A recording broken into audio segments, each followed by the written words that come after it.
You live in a group of 30 people. You sleep at the same fire, you eat the same food from the same fresh kill, split in full view of everyone. You have no door, no wall, no password, no phone that locks. Every single person around that fire can see exactly who you talk to, what you eat, and when you sleep, and they've been watching you do all of it since before you could walk. Now try to hide something from all 30 of them at once. A forbidden relationship. A plan to leave and join a rival band. The location of the one water source that hasn't dried up yet, the kind of information that could feed your family or someone else's, depending entirely on who you tell. Good luck. And yet, somehow, ancient humans managed it, constantly, for hundreds of thousands of years. The truly strange part isn't that they occasionally failed at it. It's that the effort of trying over and over inside a world with zero privacy might be one of the specific pressures that made the human brain what it is today. Start with the environment itself, because no privacy doesn't even begin to cover it. In a band of 30 to 50 people, there was no version of alone. Not really, not ever. Not even for the group's most senior or respected members. Anonymity, the idea that a stranger could pass through your life without anyone tracking it, simply didn't exist yet as a concept. It's a luxury invented much later by cities, by crowds large enough that nobody can realistically watch everyone at once.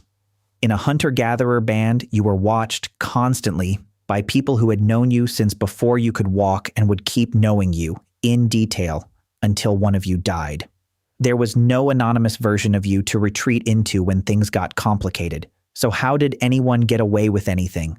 The answer starts with the very system that was supposedly watching you. Talk.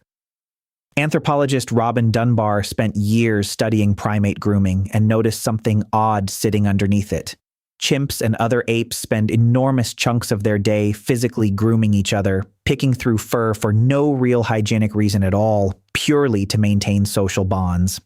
The problem is grooming doesn't scale. You can only groom one animal at a time, so as group size grows, the hours required to maintain every single relationship this way become mathematically impossible.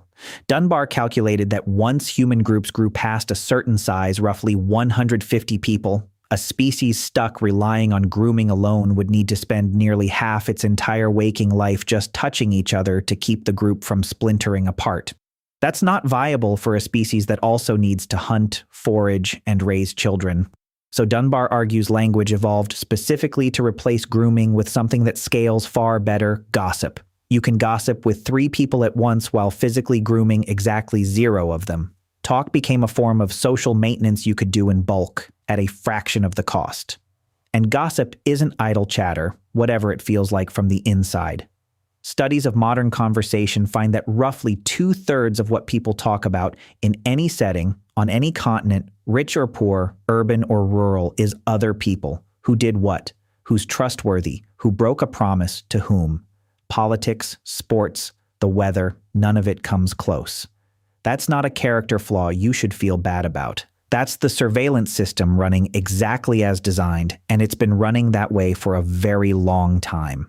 In a group with no locks and no written records, gossip was the record. It moved information about who could be trusted faster than any single person could ever verify it themselves. And free riders, people who took resources without giving anything back, got exposed by word of mouth long before they could do serious lasting damage to the group, which meant the real danger of keeping a secret wasn't just getting caught in the act, it was getting caught by the brain itself, because that brain had been specifically shaped to catch you. Psychologists Leda Cosmides and John Tooby propose that humans carry something they call a cheater detection module, a piece of reasoning that switches on specifically around broken promises and social contracts, sharper and faster than ordinary logical thinking. In laboratory tests using abstract logic puzzles with no social content at all, most people perform poorly, correctly solving them only a small fraction of the time, even highly educated adults. Rephrase the exact same underlying puzzle as a social rule instead, someone claiming a benefit they didn't actually earn, and correct answers jump dramatically to somewhere between 65 and 80%. The logical difficulty hasn't changed at all. The brain just switches on a much sharper, faster tool the instant cheating becomes the topic. Researchers tested this cross-culturally among the Shiwiar, a non-literate community in the Ecuadorian Amazon with no exposure to Western schooling, using scenarios about fishing and borrowed canoes instead of paperwork and contracts, and found the exact same sharp jump in accuracy. This isn't a skill modern schooling installed. It's standard equipment, present across radically different cultures, and it means every ancient human trying to hide something wasn't just risking one nosy neighbor noticing. They were up against a brain, running in every single person around that fire, purpose-built specifically to sniff out that exact kind of lie. So what happened when the lie got caught?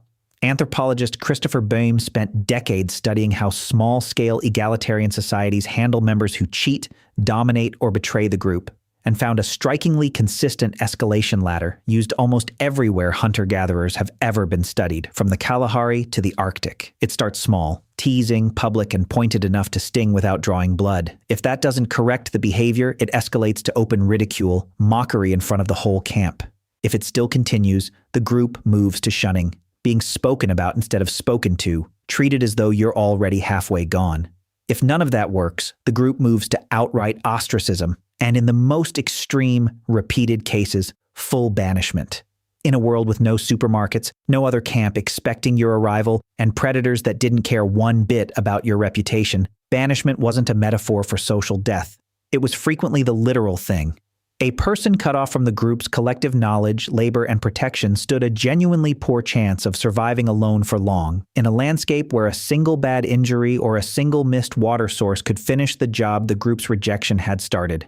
Trust wasn't a nice-to-have social grace. It was the actual currency that kept you alive, and a caught secret could spend the whole balance at once. Which raises the obvious question, with stakes that brutal and a brain in every neighbor built specifically to catch you, why did anyone bother keeping secrets at all? Because the same pressure that made secrecy dangerous is what appears to have made the human mind sharper in the first place. To keep a secret successfully, you can't just hide a fact somewhere in your head.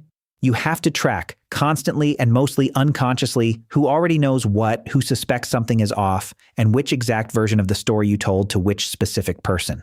That's an entirely different mental skill than simply remembering something happened.